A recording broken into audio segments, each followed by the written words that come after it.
Hello दोस्तों, नमस्कार। आप सभी का हार्दिक स्वागत है आपके अपने YouTube channel target with Jakhar में। आज हम पार्ट 8 करने वाले हैं, जिसके अंदर हम टॉप 20 क्वेश्चनों को व्याख्या सहित हल करेंगे।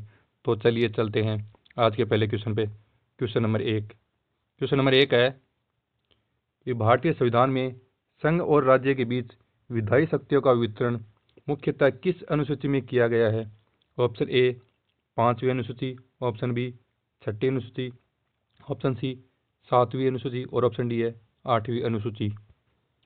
तो इसका सही उत्तर होगा 7वीं अनुसूची, जिसके अंदर 3 सूचियां शामिल हैं। उनमें से एक तो है संघ सूची, दूसरी राज्य सूची और तीसरी है समवर्ती सूची। अगर हम बात करें 5वीं अनुसूची की, तो ये SC ST से संबंधित है। इसके अलावा 6ठी अनुसूची, उसमें असम, मेघालय, त्रिपुरा और मिजोरम को शामिल किया गया है। अब चलिए चलते हैं अगले क्वेश्चन पे।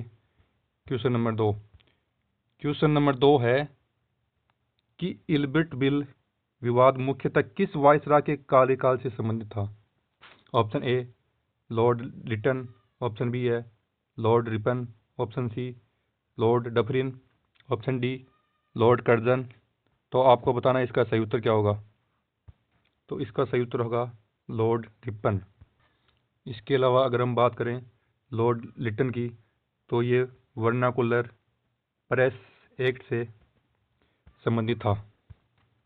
इसके अलावा लॉर्ड डफरिन के समय भारतीय राष्ट्रीय कांग्रेस का गठन हुआ था। लॉर्ड कर्जन इसके समय 1905 में बंगाल विभाजन हुआ था।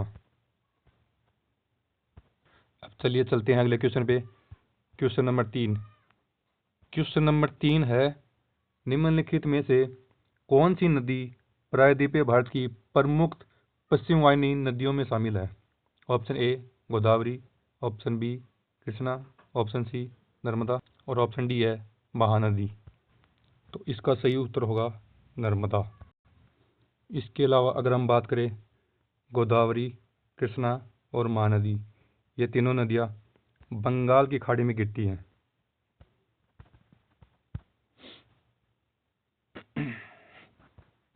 अब चलते हैं अगले क्वेश्चन पे। क्वेश्चन नंबर 4 है भारतीय रिजर्व बैंक द्वारा रेपो रेट में वृद्धि का सामान्य प्रभाव क्या पड़ता है? ऑप्शन ए बैंकों के लिए उधार लेना सस्ता हो जाता है, ऑप्शन बी अर्थव्यवस्था में मुद्रा की उपलब्धता बढ़ती है, ऑप्शन सी बैंकों के लिए RBI से उधार लेना महंगा हो जाता है, ऑप्शन डी सरकारी राजस्व में स्वतः वृद्धि हो जाती है। तो आपको इसका सही उत्तर बताना है। तो इसका सही उत्तर होगा बैंकों के लिए RBI की उधार लेना महंगा हो जाता है। अब अगले क्वेश्चन पे चलते हैं। क्वेश्चन नंबर 5 मुद्रा राक्षस नामक संस्कृत नाटक के रचयिता कौन थे? Option A Bhasa, option B Vishakhadatta, option C Kalidasa, option D Shudraka. तो आपको इसका सही उत्तर बताना है कि इसका सही उत्तर क्या होगा। तो इसका सही उत्तर होगा विशाखदत्त। इसके अलावा अगर हम बात करें शूद्रक, तो इन्होंने मृच्छकटिकम पुस्तक लिखी थी। अब चलिए चलते हैं अगले क्वेश्चन पे। क्वेश्चन नंबर 6 है भारतीय संविधान का कौन सा अनुच्छेद कानून के समक्ष समानता से संबंधित है? ऑप्शन ए अनुच्छेद 14, ऑप्शन बी अनुच्छेद 16, ऑप्शन सी अनुच्छेद 18, ऑप्शन डी अनुच्छेद 19। तो इसका सही उत्तर क्या होगा? तो इसका सही उत्तर होगा अनुच्छेद 14। इसके अलावा अगर बात की जाए अनुच्छेद 16, तो इसके अंदर लोक नियोजन के अवसर की समानता दी गई है। इसके अलावा अगर बात की जाए अनुच्छेद 18 की, तो इसके अंदर उपाधियों का अंत दिया गया है। इसके अलावा आर्टिकल 21 वो जीवन के अधिकार से संबंधित है। अब चलिए चलते हैं अगले क्वेश्चन पे।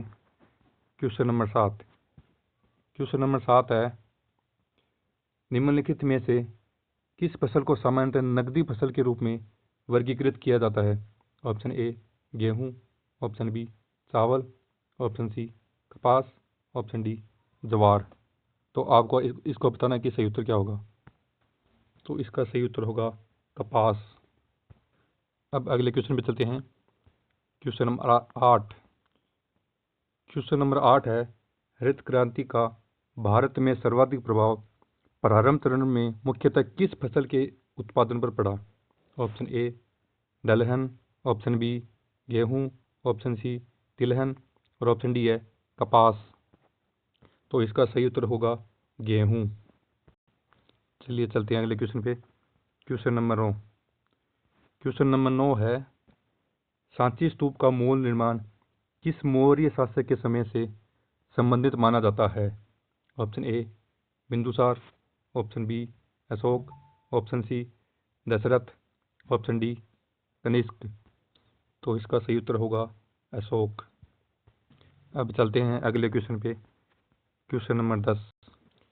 क्वेश्चन नंबर 10 है, निम्नलिखित में से कौन सा विटामिन रक्त के थक्के जमने की प्रक्रिया में महत्वपूर्ण भूमिका निभाता है। Option A vitamin A, option B vitamin C और ऑप्शन सी विटामिन के और ऑप्शन डी विटामिन डी। तो आपको बताना है इसका सही उत्तर क्या होगा। तो इसका सही उत्तर होगा विटामिन के। अब चलते हैं अगले क्वेश्चन पे। Question number 11।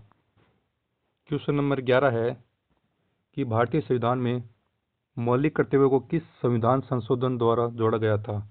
ऑप्शन ए 24वां संविधान संशोधन, ऑप्शन बी 42वां संविधान संशोधन, ऑप्शन सी 44वां संविधान संशोधन और ऑप्शन डी 52वां संविधान संशोधन। तो इसका सही उत्तर होगा 42वां संविधान संशोधन, जो कि 1976 में जोड़ा गया था। इसके अलावा 44वां संविधान संशोधन जो कि संपत्ति के अधिकार से संबंधित था। इसके अलावा अगर हम बात करें 52वां संविधान संशोधन जो कि 1985 में जोड़ा गया था। अब चलते हैं अगले क्वेश्चन पे। Question number 12। क्वेश्चन नंबर 12 है कि दीन ए इलाही की स्थापना किस मुगल शासक ने की थी। Option A Humayun, option B Akbar, option C Jahangir और ऑप्शन डी शाहजहां। तो इसका सही उत्तर होगा अकबर।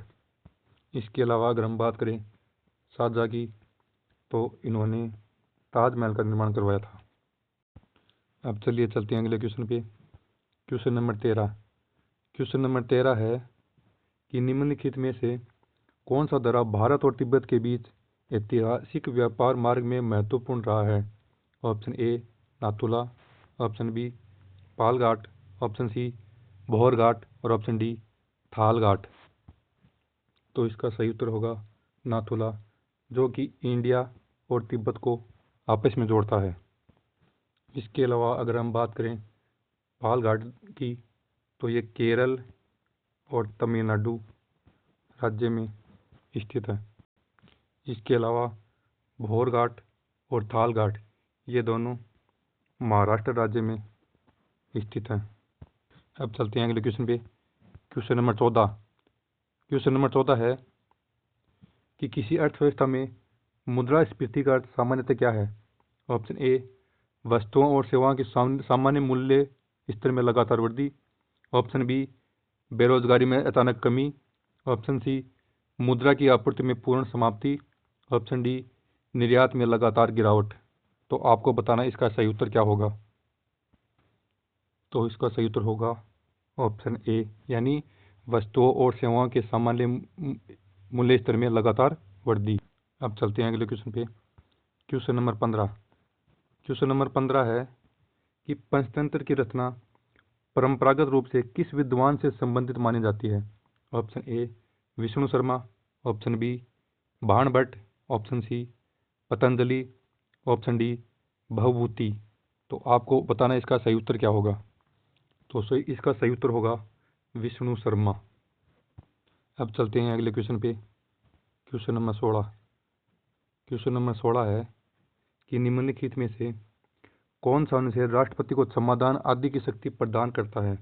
ऑप्शन ए अनुच्छेद 72, ऑप्शन बी अनुच्छेद 74, ऑप्शन सी अनुच्छेद 76 और ऑप्शन डी अनुच्छेद 78। तो इसका सही उत्तर होगा अनुच्छेद 72। इसके अलावा अगर हम बात करें अनुच्छेद 74, तो ये मंत्रिपरिषद से संबंधित है। इसके अलावा अगर बात की जाए अनुच्छेद 76 की, तो इसमें महान्यायवादी का उल्लेख किया गया है। अब चलिए चलते हैं अगले क्वेश्चन पे। क्वेश्चन नंबर 17 कि प्रकाश संश्लेषण की प्रक्रिया में पौधे मुख्यतः किस गैस का उपयोग करते हैं? Option A oxygen, option B nitrogen, option C carbon dioxide और ऑप्शन डी हाइड्रोजन। तो आपको बताना है इसका सही उत्तर क्या होगा। तो इसका सही उत्तर होगा कार्बन डाइऑक्साइड। अब चलते हैं अगले क्वेश्चन पे। Question number 18। क्वेश्चन नंबर 18 है कि भारतीय राष्ट्रीय कांग्रेस के प्रथम अधिवेशन की अध्यक्षता किसने की थी? Option A Dadabhai Naoroji, option B Surendranath Banerjee, option C WC Banerjee, option D A.O. Hume ने। तो इसका सही उत्तर होगा WC बनर्जी, जो कि भारतीय राष्ट्रीय कांग्रेस के प्रथम अध्यक्ष बनाए गए थे। अगर हम बात करें भारतीय राष्ट्रीय कांग्रेस के स्थापना की, तो इसकी स्थापना 1885 में की गई थी। अब चलिए चलते हैं अगले क्वेश्चन पे। Question number 19। क्वेश्चन नंबर 19 है कि निम्नलिखित में से कौन सा भारत का सबसे बड़ा खारे पानी का लेगून है? ऑप्शन ए वुलर झील, ऑप्शन बी चिल्का झील, ऑप्शन सी लोकटक झील, ऑप्शन डी सांबर झील।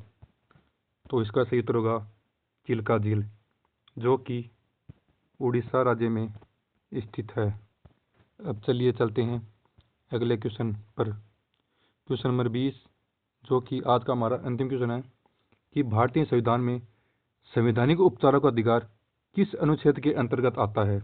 ऑप्शन ए अनुच्छेद 19, ऑप्शन बी अनुच्छेद 21, ऑप्शन सी अनुच्छेद 32 और ऑप्शन डी है अनुच्छेद 226। तो इसका सही उत्तर होगा अनुच्छेद 32, जिसको BR अम्बेडकर ने संविधान की आत्मा या हृदय कहा है। अगर हम बात करें अनुच्छेद 226 की, तो इसके अंतर्गत उच्च न्यायालय 5 प्रकार की रिट जारी करता है। आपका स्कोर कितना रहा कमेंट में ज़रूर बताना। अगर हमारी मेहनत पसंद आती है तो क्लास को शेयर और चैनल को सब्सक्राइब ज़रूर करें, ताकि दूसरे बच्चों को भी इसका फ़ायदा मिल सके। तो चलिए मिलते हैं अगली क्लास में। तब तक आप सभी को जय हिंद, जय भारत।